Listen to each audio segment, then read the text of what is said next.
What's up, podcast listeners? This is Enkeshi El-Amin, sociologist of race and place and Black Appalachian experiences. And this is William Isom, the director of the Black in Appalachia Project, public historian, and community outreach for East Tennessee Public Television.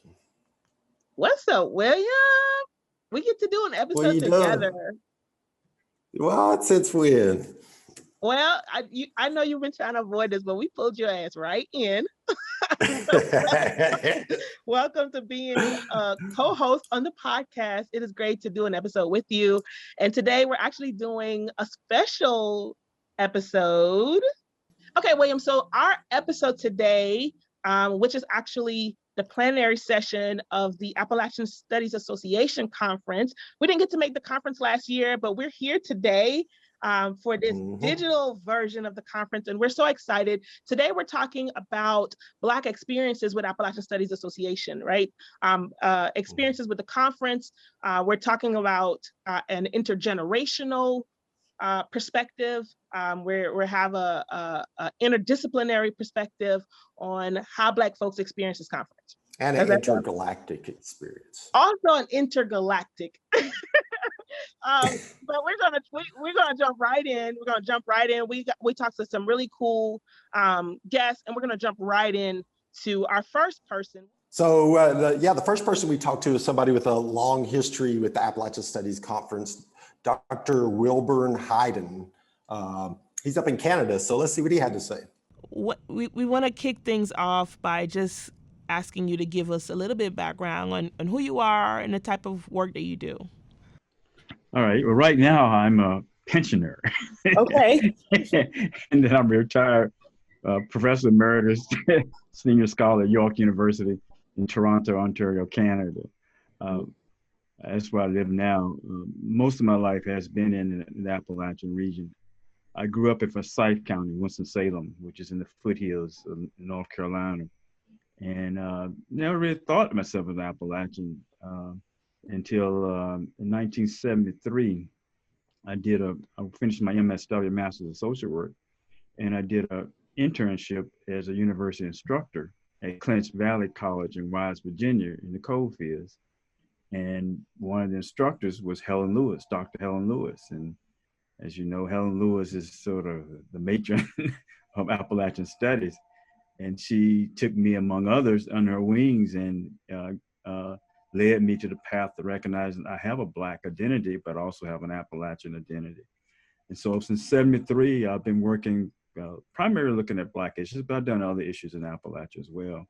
I've done a couple of publications, some journal articles, and been really looking at every 10 years, the census. I would try to pull together the count of Black people since I think it was since the 80s census may have been when I first started doing that. So in some different periodicals, you will see this sort of summary of, and it more was descriptive, just demographic of where Black people were and the numbers all across. It started out with 395 counties. Last it was at 423, I think it is, that we now call Appalachia. In terms of relationship to the Appalachian Studies Conference, or Appalachian Studies Association, as it later became, I was in one of the first meetings, and again under Dr. Helen Lewis at in Tennessee, New Market, Tennessee, at the center, and which it was the pre-meeting. So this was in the spring of 1973, that a bunch of Appalachian scholar activists got together and began talking. And then I went off to Canada for my PhD at the University of Toronto and came back, and there was this association that formed a conference, and I got actively involved again on the encouragement of Dr. Helen Lewis. And so I've been part of the organization formally since, I guess it must have been 84 is when I really got really into Appalachian Studies Association. And in the late 80s, I was president of the association, of the Appalachian Studies Association, and program chair the year after that. And have been in leadership positions from those early years, and still involved in a number of committees, the Journal Committee, a couple of the awards and steering committees. I've been in it. I've covered a lot of bases in terms of leadership within the association. As I think back on it, there were very few Black people involved in those early days. And many of us, Ed Cowell was very much, John was very much part of the association. Bill Turner was another person that was involved in it. And for a long time, in terms of a lot of scholarship, it was the three of us that were more actively involved than anybody, and consistently over the years. Of course, Cowell and Turner's book in 1985 on Black Appalachian was the first publication, and it collected a series of articles on Black people.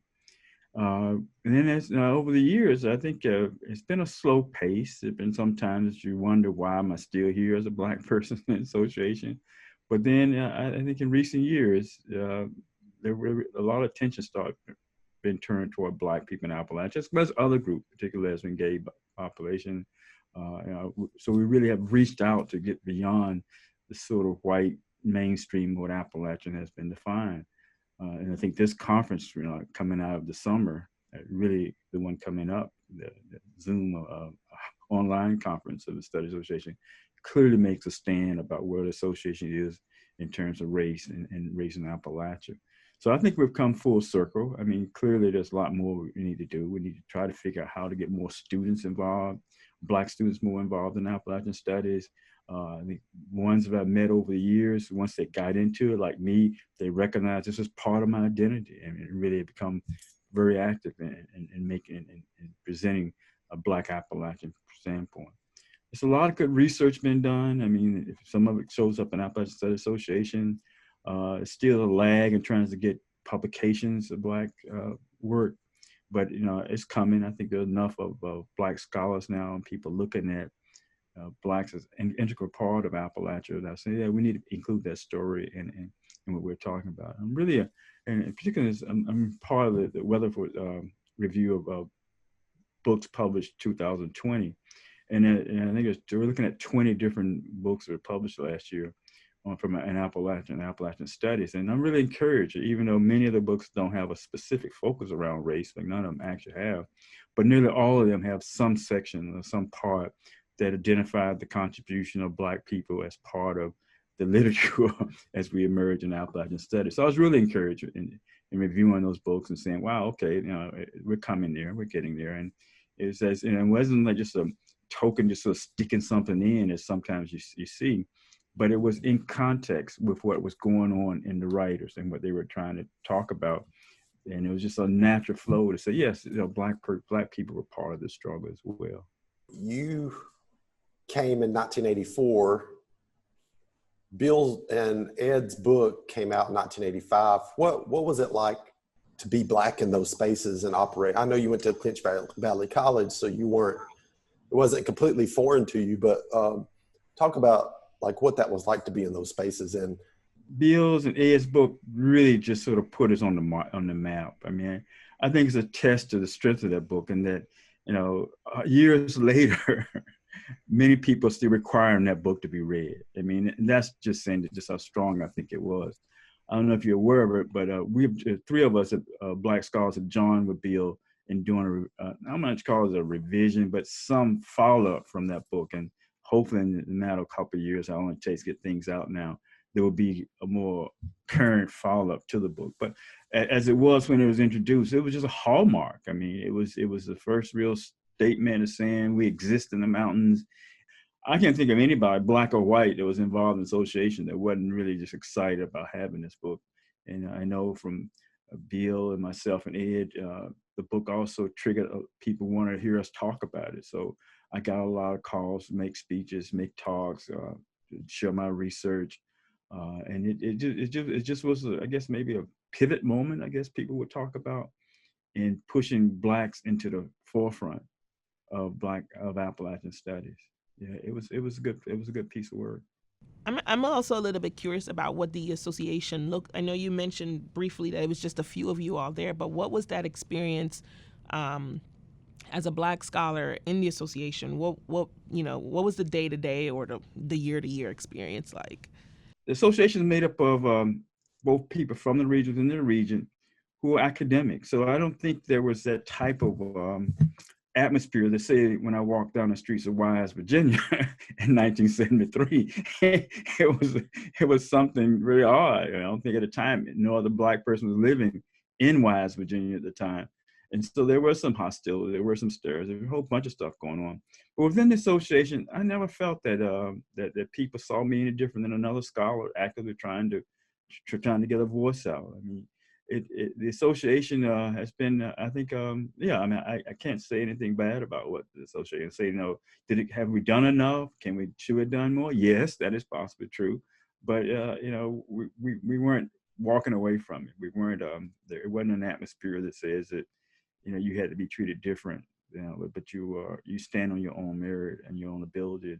And you relate to colleagues who over the years, man, I go to the Appalachian Studies Conference now, most of that is a homecoming, has an ability to fellowship with the people I've known for 30, 40 years, and it's very welcoming, to be amongst people that you've seen once a year, usually, all those number of years. And, it's just been a welcome environment for me. And I think for many Blacks, and I don't know anybody who say this differently, who really got involved in the association, I think that's been welcoming as well. The association has really been a good home to really explore issues around race in the Appalachian Mountains.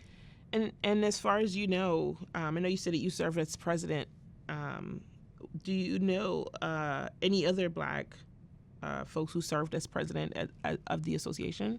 Yeah, no, I know in recent times, and no, I don't think there's many other Black person that's been elected president of the association. Whenever you talked with other scholars outside of the region, particularly in Canada, what kind of reaction or questions do you get from Black folks not in the region about the work at the ASA and the work in Appalachia? And what are some of the things that you try to, impart to them about us in the region? Yeah, I mean, many people outside the region, Black people outside the region, that bought into the myth that Appalachia is a white, society, and so when I talk about it, people, pay attention because it's a mystery. It's something that they never heard of, and so yeah, it's been curiosity. It's been people really. I haven't got the pushback about no, there hadn't been. It's been more like, wow, I didn't know that. That's something else, And part of it is, and this is from my own research, is that as Black people in the mountains, we do differ in terms of settlements, and that most of us find ourselves in the small towns and cities of Appalachian region, whereas most whites are in the rural aspects of the region. And so that sort of skews if you just look at the rural aspects of Appalachia, you say there are no Black people. But if you go to Asheville, Pittsburgh, Birmingham, you say, whoa, where does people come from? So that part of it, is something that people have to adjust to, the fact that Appalachia is just not all rural. It is not all isolated communities. We have cities and towns, and that's, it's part of the Black experience. Many Blacks in those same areas, there's usually a large employer or university or such.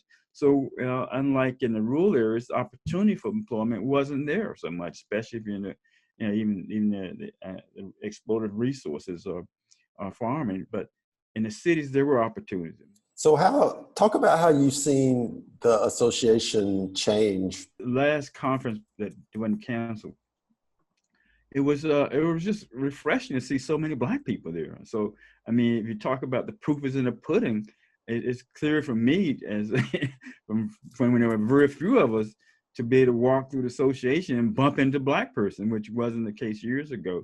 And that's because I think the association really took it upon themselves. Let's reach out. Let's figure out ways to get more local Blacks in where we have the conference at, get involved, the scholarships involved for registration, reaching out. So I think there's been a really good faith effort on trying to bring in people, not just the scholars and researchers, but local people who have something to say and bring their voice into the conversation. Because the association has always been, seen as more scholars and researchers, but it also had a focus of activists. It had a focus of local people. And so when you really expand that, then that means you can bring in Black people who at the time, the academy may not be rewarding enough of us out, but there are enough of us in communities and even in some of the hollers that when given a chance to come talk about their experience, they jump at it. And I think the association has really made a really good attempt to try to do that. Again, have we done enough? No, but it's not an easy road. And it's not, to make it happen overnight. What about that change within the field of itself, within Black Appalachian Studies? How have you seen change from the time when you and Bill and Ed were at among very few people to maybe where we are now? A lot of scholarship has to do with publications and articles, and that becomes more academic. And I think we've lagged behind. I mean, and there may be some economic reasons about publishers and whatever, but it is not, that part of it has not, in my opinion, reached the full potential, come close to that. There still seems to be a lagging in terms of trying to get Black scholars, researchers work out front in the mainstream Appalachian press and literature. So that part of it, I would say, we made some steps. There are a few articles and stuff that show up, that all the many books that have come out, and there have been numerous of books about Black people written by white scholars and researchers, but you just, there hadn't been, it's that we need to do better as a field to getting the Black voice out there in our publications, particularly in the forms of books. You mentioned earlier about undergraduate students not being, not having as many. I guess, what do you see as responsible for that, or what role might the association play in improving that, or can you give us a little bit more of your thoughts on just sort of the how undergraduate students are engaging with Black Appalachian Studies? Yeah, I think first of all, I think like many undergraduate students, Black undergraduate students don't necessarily see themselves at that level as scholars, whether it's Black scholars, women's studies, or whatever it is. And so therefore, we're depending on people who develop consciousness in their studies to want to pursue that specific in there. The number of universities throughout the region now that have Appalachian Studies programs. And I don't know, because I haven't really taught at a university that has had a degree in Appalachian Studies, but I suspect that, whether rightly or not, that I think perhaps Black students on those campuses may see, just as we historically define the region as white. So I would think, and they have no data to support it, that on campus, if you look around and say who's in Appalachian Studies, I'm not sure. And so hopefully, people who may hear this can, let me know if that is the case. But my sense is that most of the Appalachian Studies programs won't have a good showing of Blacks, and part of it's both programs ability to outreach, but also like myself coming out of graduate school, I was an Appalachian, but I didn't know it. Dr. Helen Lewis had to not convince me, but show me a path to that. So I think many Black students in undergraduate programs haven't really had an opportunity to reflect on or be encouraged to think about themselves as part of this Appalachian heritage. And that goes back to, because the image was created that it was all white people. So even though you're living in a cold camp, a former cold camp, you came out of that experience, but when you think back on it, you didn't think yourself as Appalachian. And there was no reinforcements. I mean, this is all related to articles, textbooks, journals, all this stuff. If you're not seeing yourself, if you're not hearing your voice as an undergraduate, none of the readings that you're being assigned was written by an Appalachian scholar, because, well, we're not out there. So so there's not much happening to encourage or even help Black undergraduate students to say, yes, I'm an Appalachian, and this is a field that I can go into. And so I'm really pushing your question to the secondary level, that I think it has to start there. And I think we as Appalachian Studies, various school teachers across the region, have a role, and I think we are beginning to meet up to it, to make sure that Black content is in the secondary schools, is in the high schools, and that people can begin to see themselves at an early age, and as they move into undergraduate school, can see, oh yeah, that is something that was interesting to me at that time. So it's all tied together. We need to have more scholars turning out stuff. We need to have more opportunities to get that out. We need curriculums to be able to have the resources be there. We need academic programs being seen as visible for Black people in it. So it all ties together. And I guess my approach to a lot of stuff is that it's not one silver bullet. It's that all of us doing our part at whatever level we are at to ensure that the content is there, that race is part of the agenda.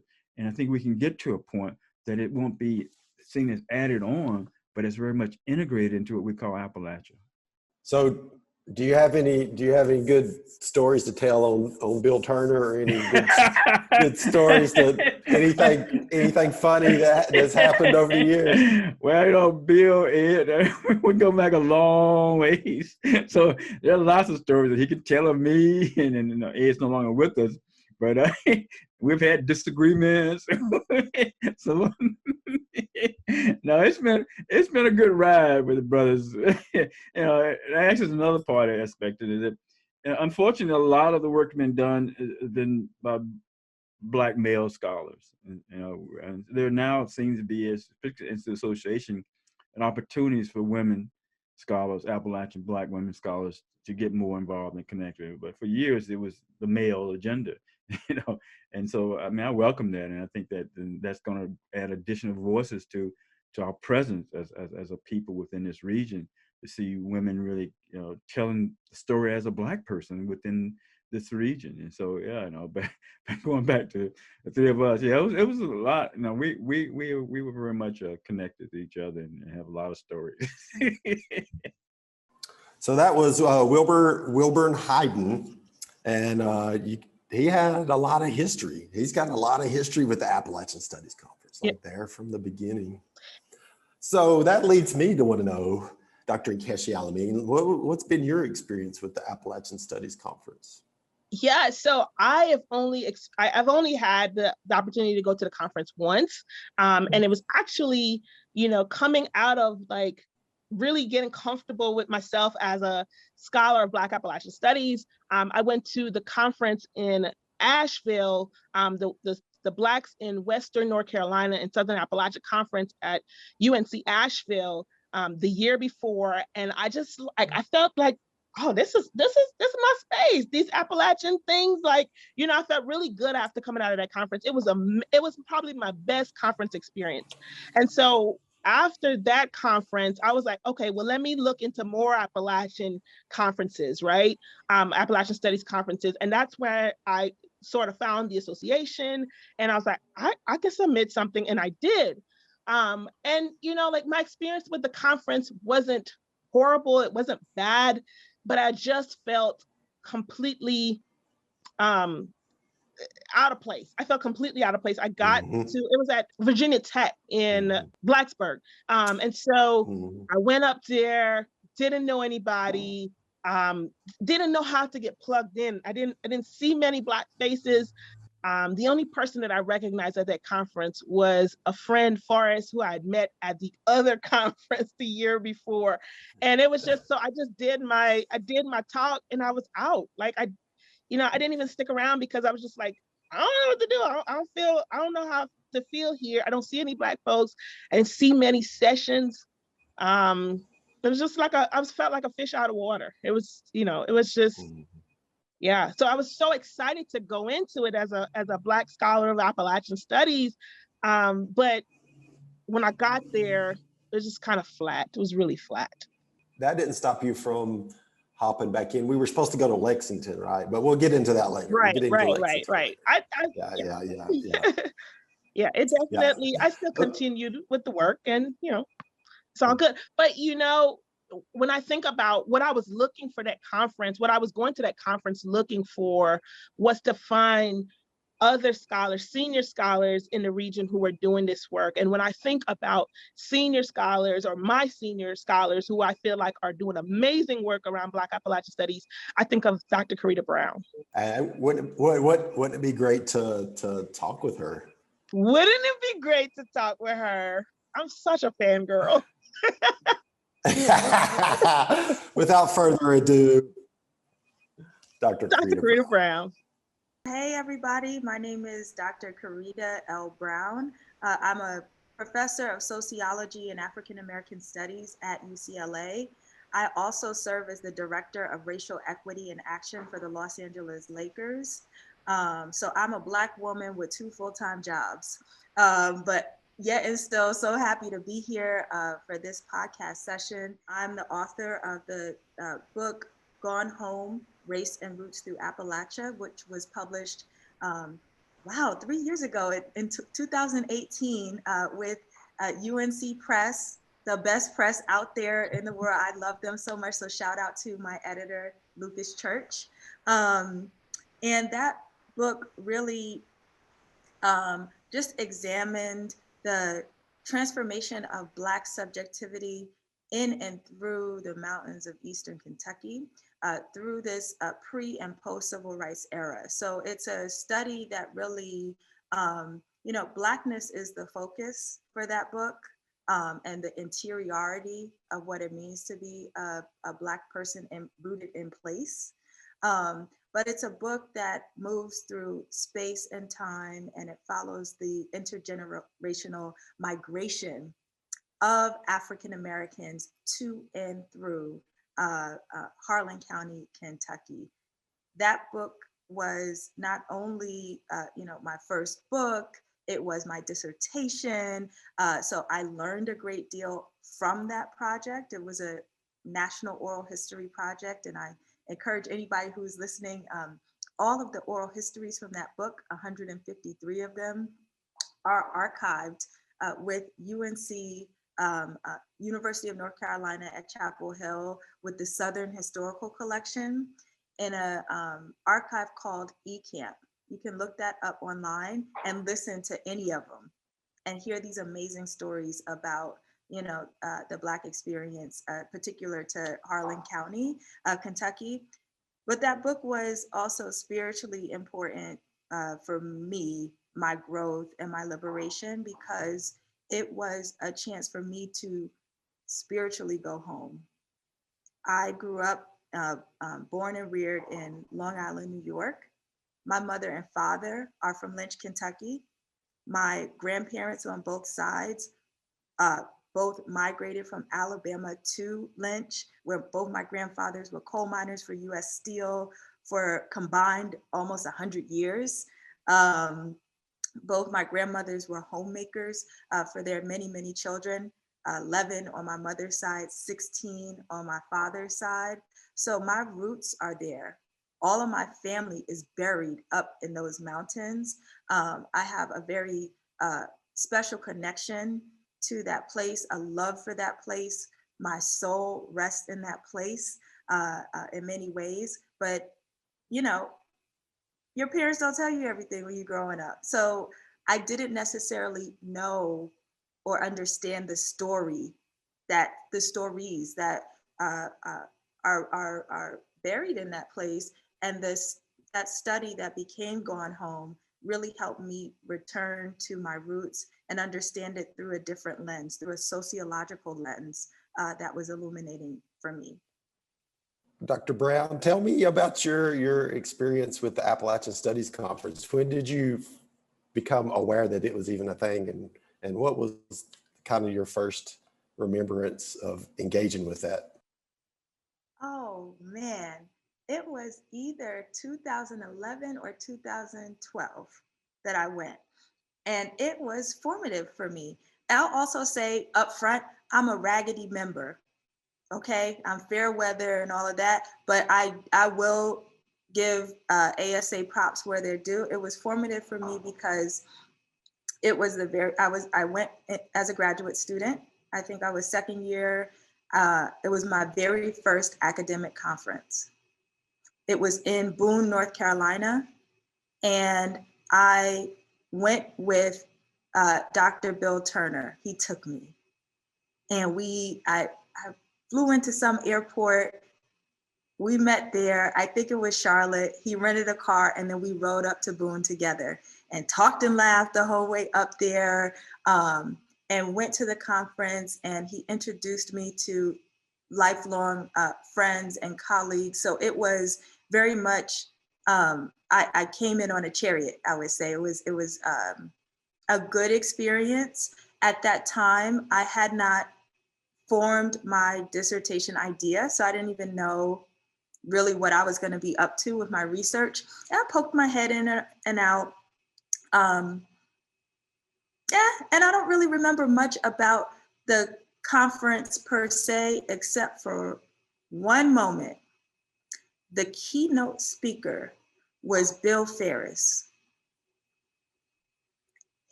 That speech, it was like, this big old packed room, hundreds and hundreds of people, mostly all white people. Me and Dr. Turner were like two flies in a thing of buttermilk.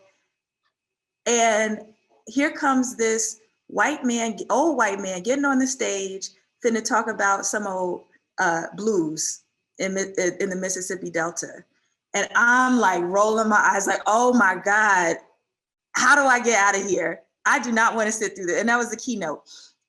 And Bill got on that stage and I was crying through the whole thing. I'm sitting there, and he was so irreverent. I think the person who introduced him was like very specific. Okay, and you will speak for 45 minutes and then we will have time. He went for 1 hour and 15 minutes. And I'm sitting there, I loved every minute of it. And it was, I was learning cognitively, but it was what it was doing to my soul on the inside. And at some point, I'm looking to the left and right, and I see these white folks are like bored and sit there like that. I'm loving it.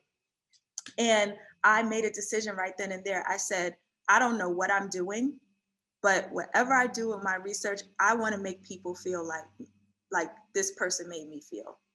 That turned on something for me, like, this is the power of scholarship.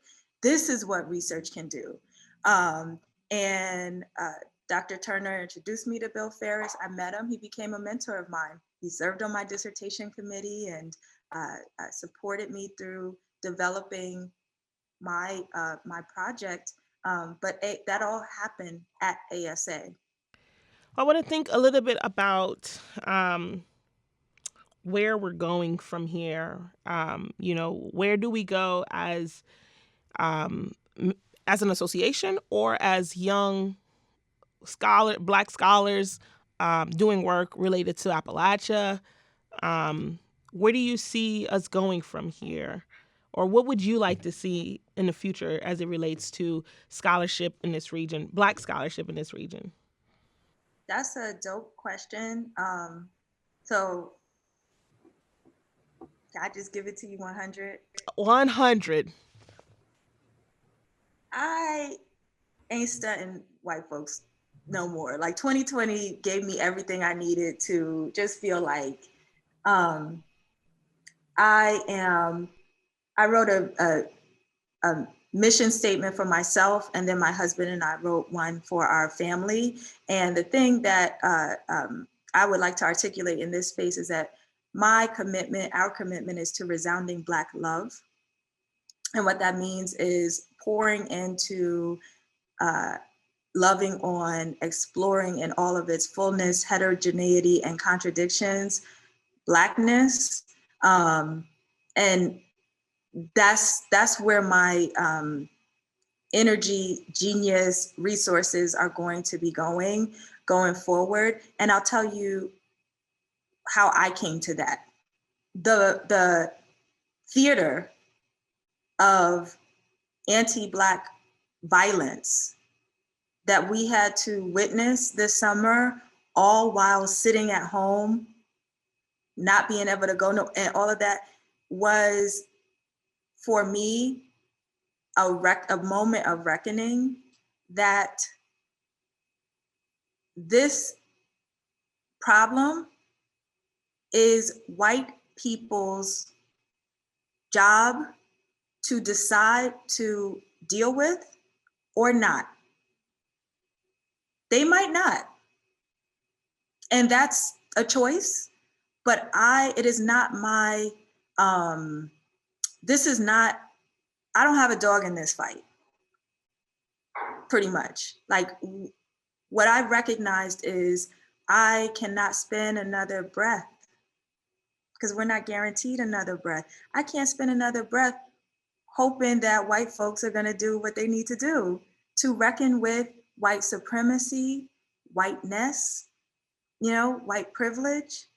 These are things that we've got over 150 years of literature on, empirical data, studies, all that kind of stuff. So there's something to learn from and do with, but that's white folks, they need to do that.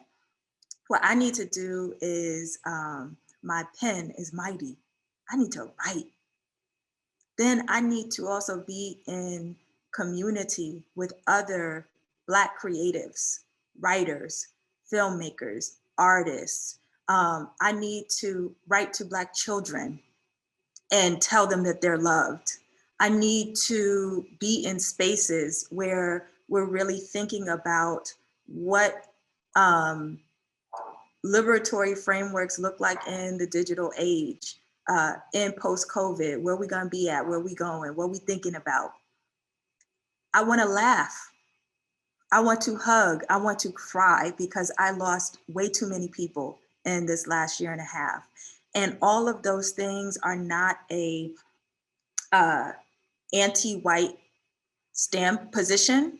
What it is a formal commitment to Blackness, to just resounding Black love. And I just hope that my colleagues who are not Black will understand, can understand that this is not an affront or rejection of you personally or other things. What it is when are we allowed to just recommit to ourselves and to love ourselves and to heal? And that's I'm taking the time because I love myself that much and I love Black people that much to do that in sanctuary, not as a spectacle. Well, we've taken a survey and it's unanimous. It is. It really is.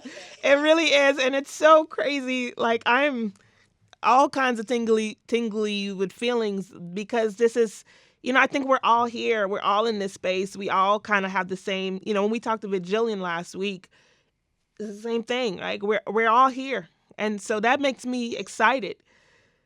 That makes me excited about, it makes me excited about Black futures. Yes, that's what I'm talking about. Yes. Yeah. Yes. Awesome. I'm so excited and so happy for this moment. And I'm thinking about like sociology, right? And where, just thinking about what you said earlier about not studying white folks. And what does that look like even in like sociology? Like, how do we do sociology? So much of sociology has been sort of in response to, looking at Black experiences in response to structural inequalities and racism and all of the works. And I'm just thinking more about how do we do sociology in this new frame? And of course, I know that, people like Xandria and Marcus and yourself, you are definitely setting the trail for me when I look at, what I want my work to look like. Where is sociology going? Where's Black sociology going? And what nuggets you have for young scholars like myself, who are also kind of trying to figure out a place between public sociology and more, inside of the academy sociology, for lack of a better word. Yeah, so I invoke this quote, just like, so many of us Black academics do, where Toni Morrison said, racism is a distraction, and do not let it distract you from your work. And I think that is prescriptive in this moment. So I'll say this. So as a sociologist, my expertise is in systemic racism, right? So I study that system. I study power. I study institutions and landscapes that allow for the reproduction of this inequity and inequality along racial and gender lines amongst many. However, I'm also a scholar of Blackness. And I have to remind people all the time that those are two distinct things. Blackness is not systemic racism. We didn't do that. So if you look at Gone Home, for example, and the writerly methodology that I developed to produce that book, you know, because I talk a lot in the, there's like a methodological appendix in the back of the book, and I talk about the architecture of the study itself. That's one thing. But what I talk less about is there was also a literary methodology to that book, being clear about who am I talking to? And if I'm talking to a particular audience, and every writer has to decide that, right? Who are you talking to? If I'm talking to a particular audience, and for me, I was talking to vernacular Black people. I actually wasn't even talking to Black people in the academy, per se. Then the language and vocabulary had to necessarily be coming from a certain space, and also the cadence of the writing and all of that. So I studied that too. And those are the things where I'm excited about within sociology, is that I'm excited to see what we produce, and like taking 2020 as a watershed moment, because this is something that, you know, with my friends in the industry, like we talk about this all the time, but I'm excited to see us do it, and do it more, do it unapologetically, right? I don't believe that I need to exit the discipline. And even if I did, I'm always going to be a sociologist. I'm a world trained, you know, sociologist. I've earned my PhD, and it took a while to recognize I've earned that, and nobody can ever take that away. So whatever I write, in whatever form, okay, if I'm in the Atlantic or the Economist, if I'm writing for a university press or for a hood magazine, okay, if it comes out of my mouth and my brain, it's sociology, right? And I need to own that. That's something that wasn't, I didn't just wake up like that. I was never given permission to do that or think like that. It's something that I had to wrench for myself and make it to be true. And I have to continue to reinforce that within myself, because the academy ain't ready yet. But that doesn't mean that I am going to wait for it.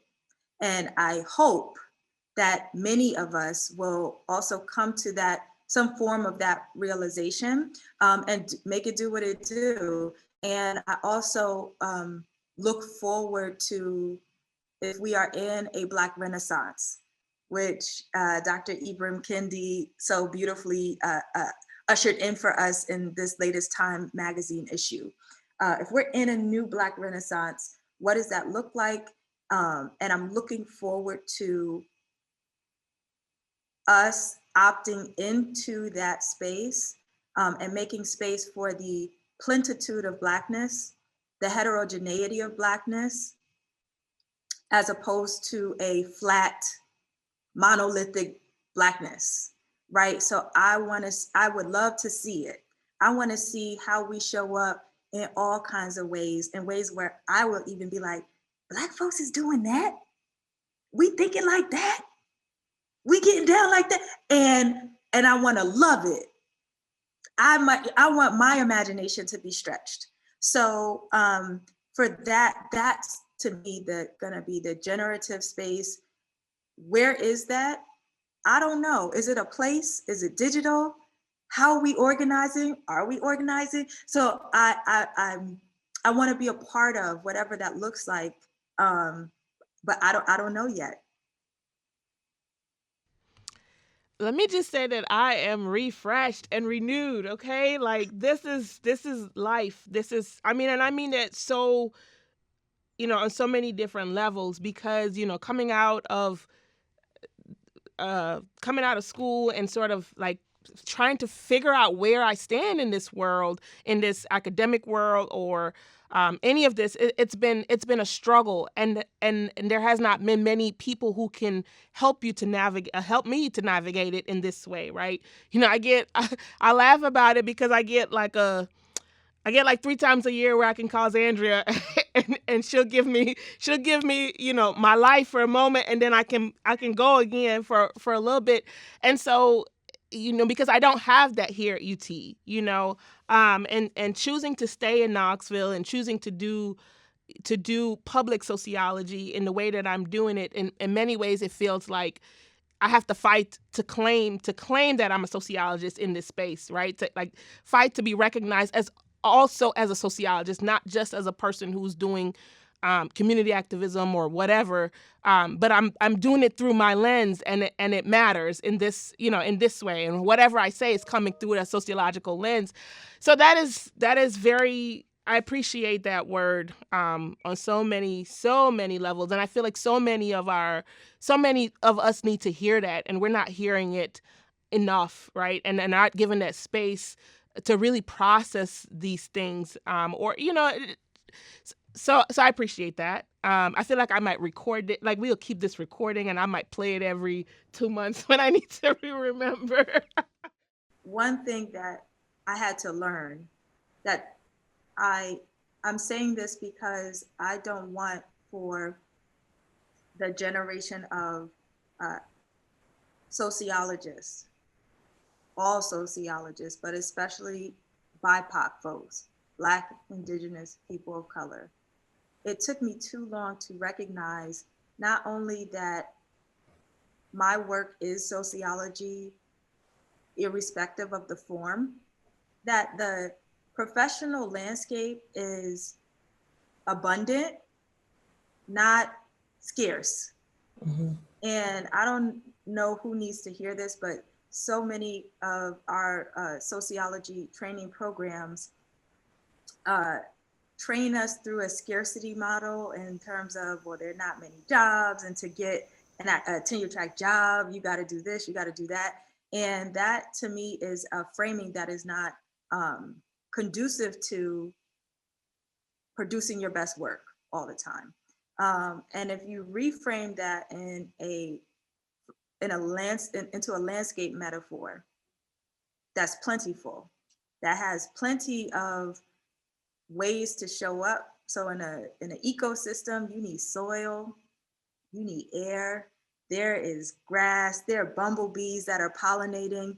And if you think about this intellectual productivity space or industry as an ecosystem, as opposed to a tent with just one job, it's much more freeing. So maybe that does look like your sociology shows up as activism, and activism only, but sociology nonetheless. Maybe it shows up as community organizing and being an adjunct. Maybe it shows up tenure track. It shows up in all sorts of different ways. Film, working with children. Like, we need teachers. And we need folks who are developing appropriate curricula for our kids, so they're not continue to be fed this misinformation that too many of us have to unlearn as adults, right? There's so many roles to play and ways to get down. So I just want to offer that because it's freeing. It then looses the also that imposter syndrome of, well, if I'm not this, if I don't show up in this way, then maybe I don't belong in this space. And I'm here to say, we got beans, greens, potatoes, tomatoes, chicken, lamb. We got everything, you name it. And the table is plentiful, it is full, and we need to see it all to have a good meal, right? Okay, so first of all, I can't believe that like we had that whole an hour. I can't even get my words out. Like a whole hour to talk with her and to learn from her and to just be like, I want to say be in the same space, but we weren't in the same room. So, but that was amazing. And I'm so grateful for her for sharing that knowledge with us. But William, what about you? Like, we're coming from this sort of academic life perspective. This conference is, this is kind of what we're expected to do. How do you get involved with the Appalachian Studies Association conference? Yeah, I am not a fan of conferences, and I generally try to avoid them. But the Appalachian Study Conference has been one of those places where I've always kind of felt like, oh, okay, like this is where like the hillbillies are hanging out at. And so I approached the Appalachian Studies Conference not as a scholar, but as an activist, and doing anti-mountaintop removal work or doing rural broadband work. So it was really a place for us and other activists to kind of showcase the work and tactics and strategies that we've engaged in over the past year. And so we like to bring like, okay, here's what we did last year. Here's what worked. Here's what didn't work. Here's how we're moving these activist, social justice, environmental components forward. That said, so it was a very social space for me to see people that I hadn't seen in a long time or people that are doing similar work. But similarly, I was already always asking like, well, where are the people of color in these movements and like these MTR movements and these other like alternative economic spaces.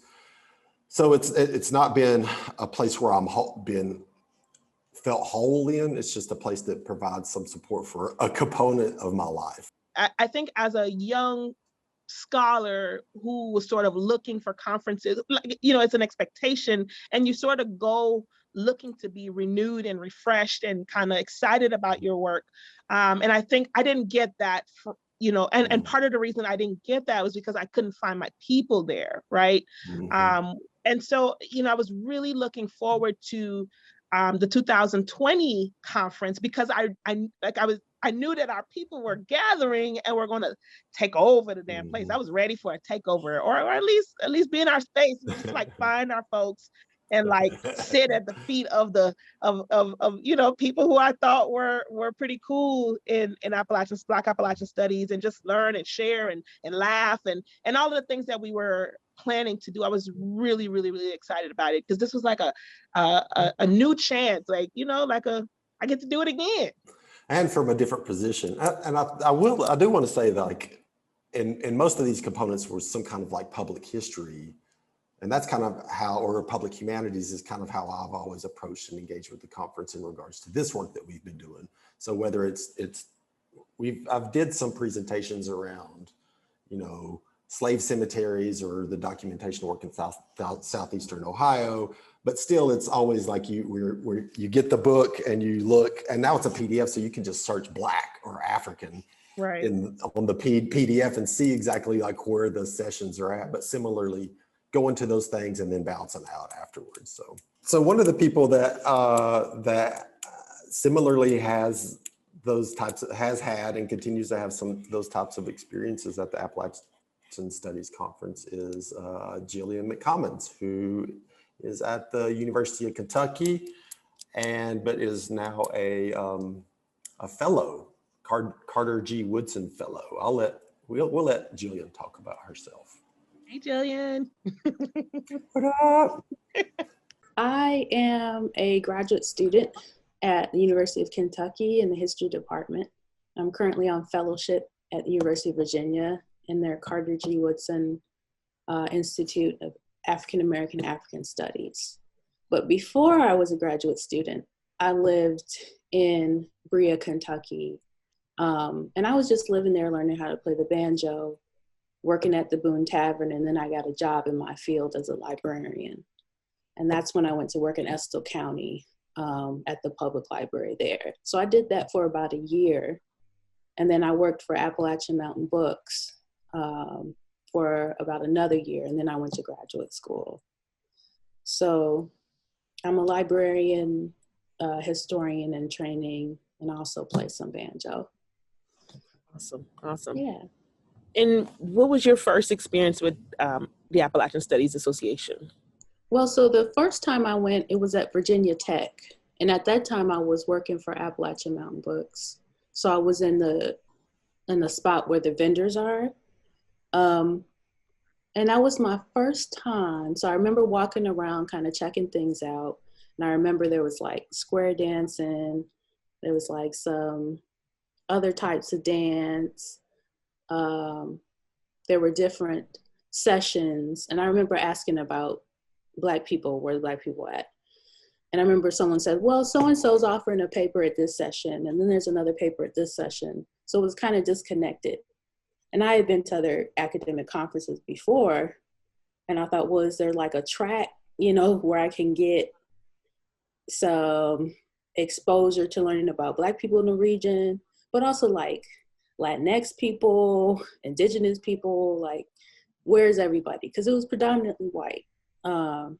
So I was looking to see, having lived in Appalachia for a little bit and knowing Black people were everywhere, I wanted to know where we were. So it was kind of disparate. It was like you had to go to a paper session specifically about Black people to even see a Black person. So that was my first impression. And then working as a vendor, I only saw like maybe a handful of people. So I was like, are Black people coming to this conference? I mean, I was there. I felt like I was definitely one of a very few. So that's what raised the question for me initially about the conference, Black people, and representation. That is so interesting because that was the first conference that I went to. So how, since that time that at Blacksburg, how have you seen it shift and change, or have you seen it shift and change at all? So in terms of seeing it shift and change, I can't say that I've been to so many that I can see a transition. I can say that I've tried to be active in making the point to keep saying the types of things that Elandria said and that other people have said. So when it came around the University of Kentucky and I was asked, hey, do you want to participate in the planning of this? I was most deaf going to say all the things that I hadn't been seeing, whether it was in Blacksburg or on the program for Asheville, or even just in conversations with people about the association. It's like, listen, that, okay, if it's going to be here and I'm going to be involved, then we need to talk about who's there, who's getting a say, and, issues of representation and power. So I think the transition I've seen in a short time has been, there's finally people talking about these things.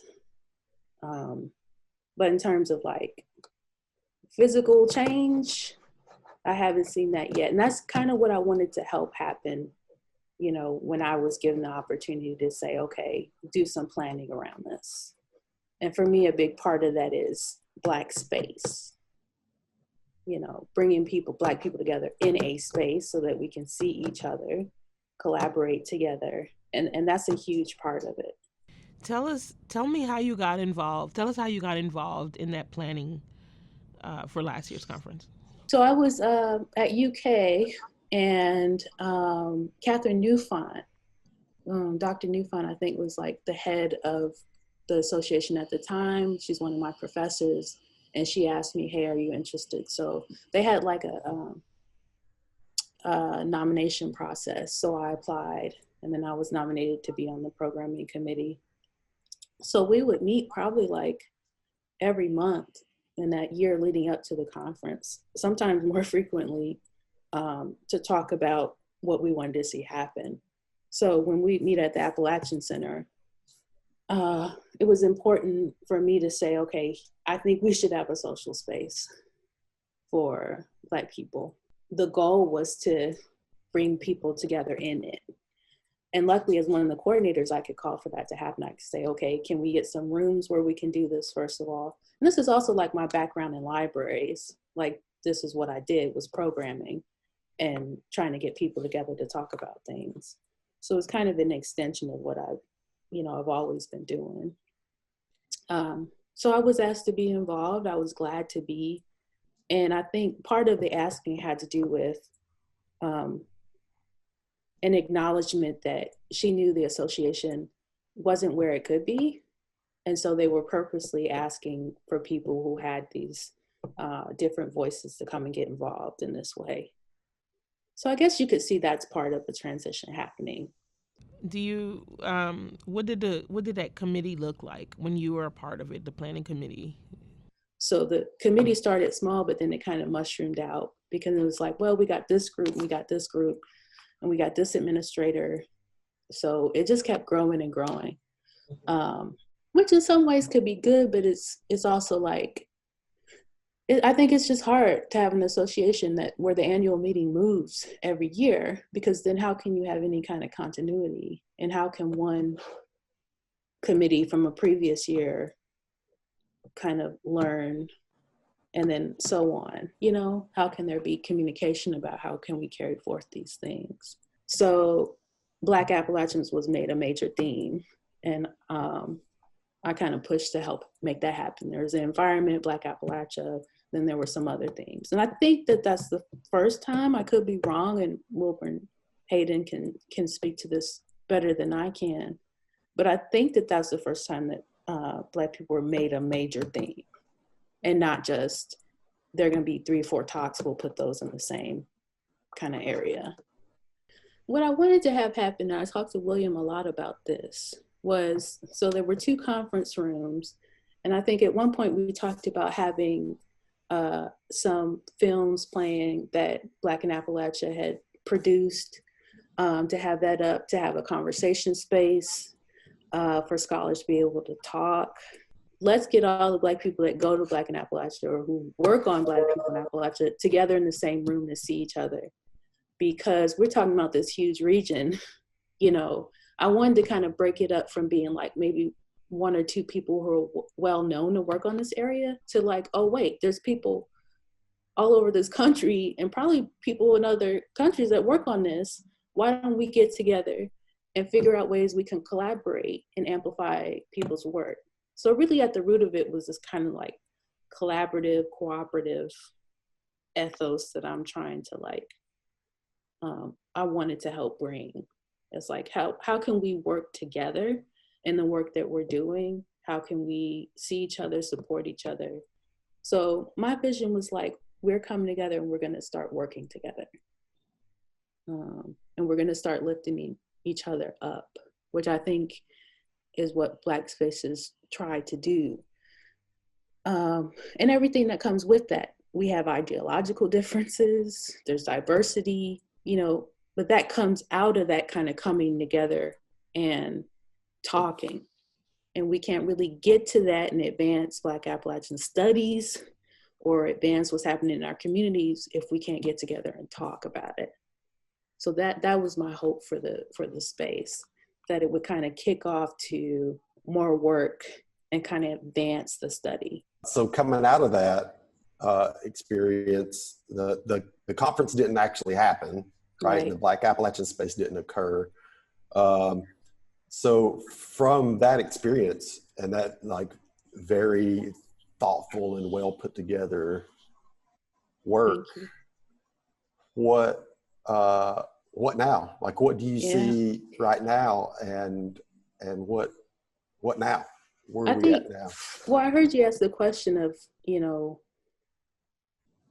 kind of like, what would a Black Appalachian space look like in the association? I'm like, and the first thing I thought was, will it be within the association? I'm not sure, because right now the association doesn't really, unless there's a history that I haven't learned about, it doesn't really have the roots to grow that tree. So I'm not entirely sure that the association is the space for us to try to grow Black study, Black community work out of. I think that even now, seeing the emphasis on anti-racism, that's still very much trying to teach white people about racism, Black people.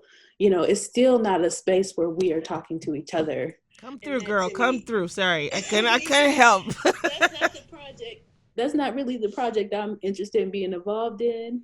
I'm interested in talking to Black people about us.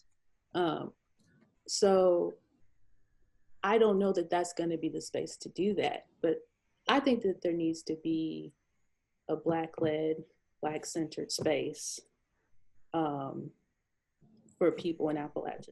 I'm not sure that we need to even try to carve anything out of the association. That would be really for us or by us. FUBU. We need some FUBU. I feel you. I feel you. I feel you. That is real. That is very real. There are political choices that the association makes and can make that can show solidarity with Black people.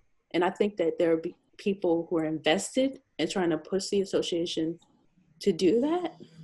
But there are also people who are like, well, that's another project. I'm more invested in helping our communities right now.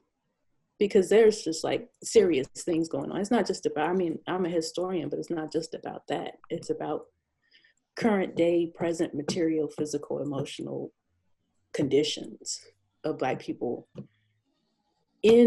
physically in the region, but also in the diaspora who moved out of the region, who are still very much connected and come back to. Then there are people like me who decide to be a part of the region after living here. So I think that to me is a more pressing issue than trying to teach and reteach. Because who knows how long that can take. I studied the Black Appalachian Commission, and this is what they tried to do. This really is, like, they were founded in 69, went to 75, and they were all about, we need to get together with people from across this region so we can talk about what Black people need to do. They understood that there were power in numbers.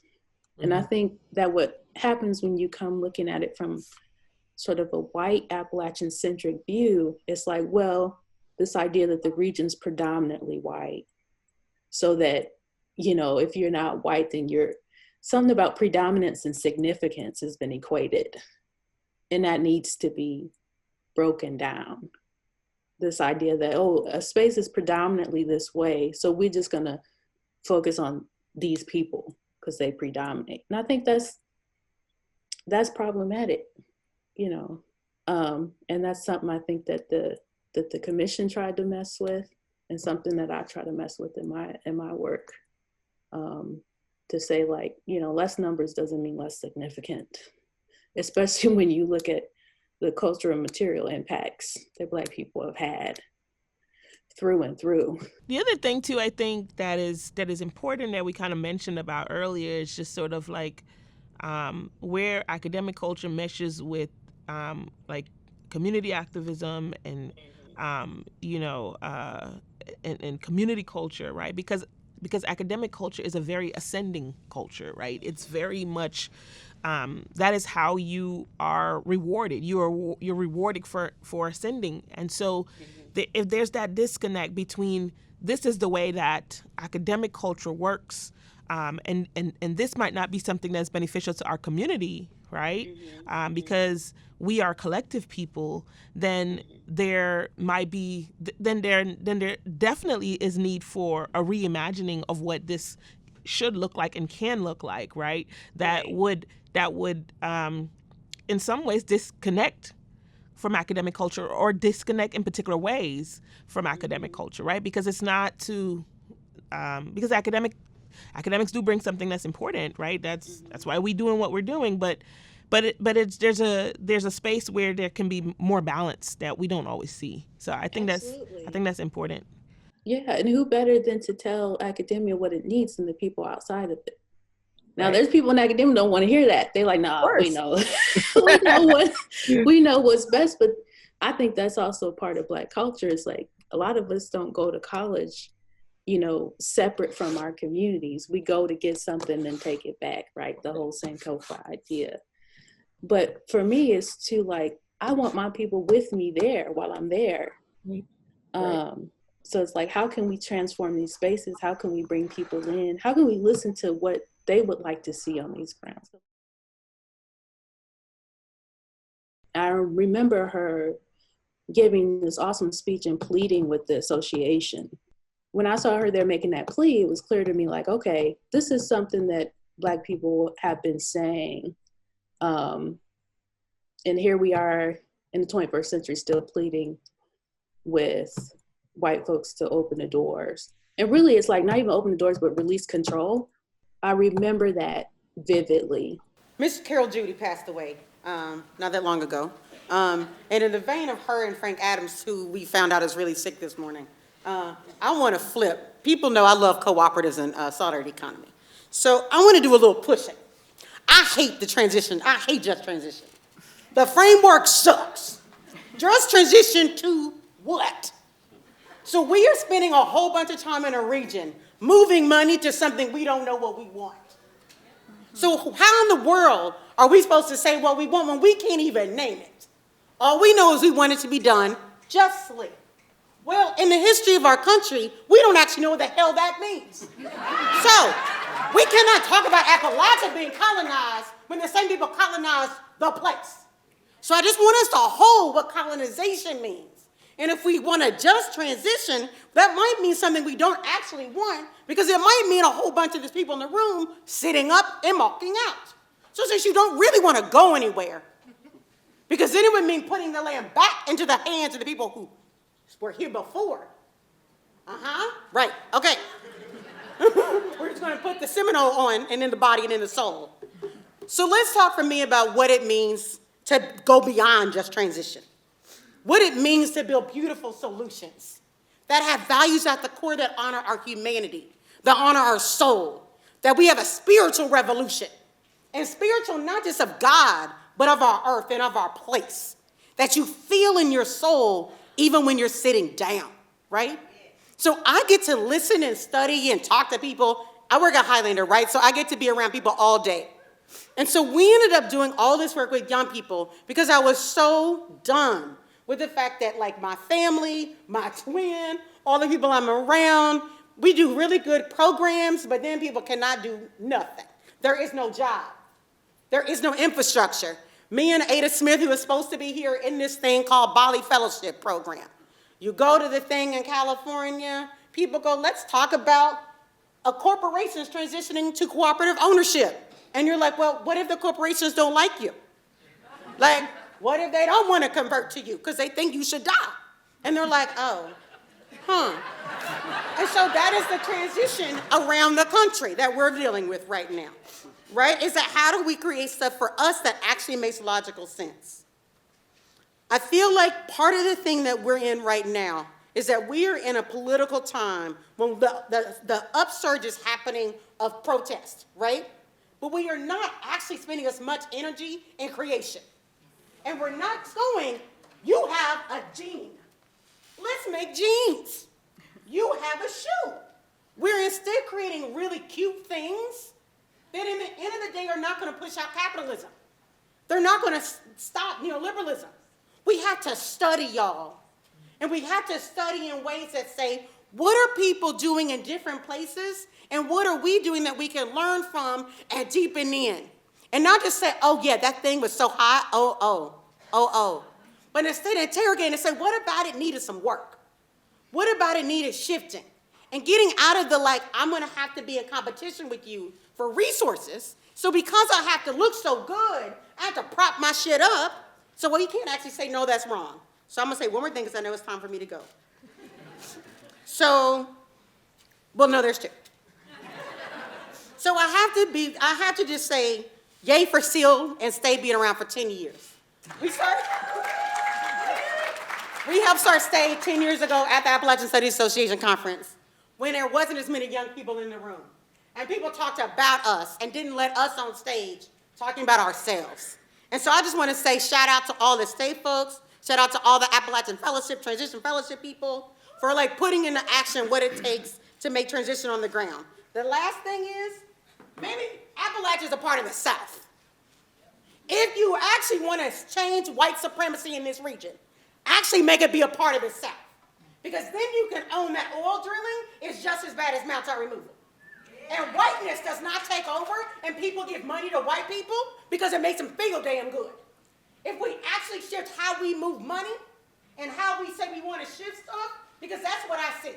What I actually see, I'm sorry, you got me up here, so I'm going to say one last, I'm sorry. I have been so mad, I left doing work in Appalachia. Left! Was so pissed didn't see me, didn't see Stephanie Tyree in West Virginia, didn't even see us. Acting like we didn't exist. Acting like Kiera, who works back there, don't exist. And think that black young people in this region don't matter. Latino people in this region don't matter. There are black immigrants that are deported every day in Appalachia. And they don't matter. And so in order to keep people here and keep people healthy, we have to create. We have to build. We cannot just be angry and think. We must make things happen so people can own their own realities.